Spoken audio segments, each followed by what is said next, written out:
সবশেষে 2016 সালে Asia cup আয়োজন করেছিল বাংলাদেশ।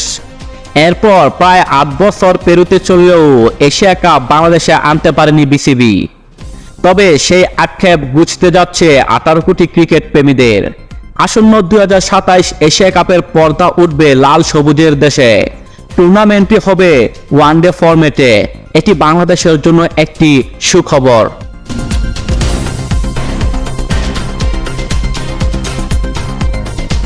গত শনিবার 27 জুলাই এক বিবৃতিতে এই তথ্য নিশ্চিত করেছে এশিয়ান ক্রিকেট কাউন্সিলর। সেই সঙ্গে 2024 থেকে 2027 সালের জন্য এসিসি এই দুই সংস্করণের স্পন্সরশিপ সংক্রান্ত ঘোষণা প্রকাশ করেছে তারা। সেখানে খেলার তারিখ, ভেন্যু চূড়ান্ত করা হয়েছে।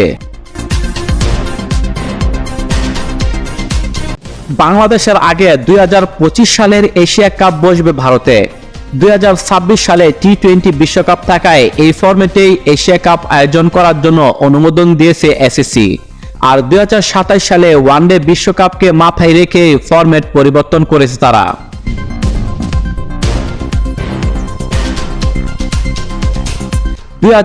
সালে নারী এশিয়া কাপ আয়োজন করলেও প্রায় 10 বছর পর বাংলাদেশে পুরুষ এশিয়া কাপের পর্দা উঠবে। পরের 2 এশিয়া কাপেও 6টি করে দল অংশ নেবে।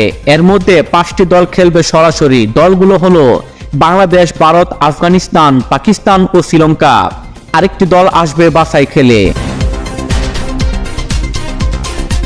এসএসসি জানিয়েছে টি-20 ফরম্যাটেই নারী এশিয়া কাপের পরের আসর হবে 2026 সালে।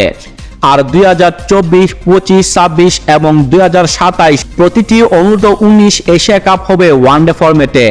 পুরুষদের ইমার্জিং এশিয়া কাপ 2024 এবং 2026 হবে টি-20 ফরম্যাটে এবং 2025 এবং 2027 সংস্করণ ওয়ানডে ফরম্যাটে অনুষ্ঠিত হবে।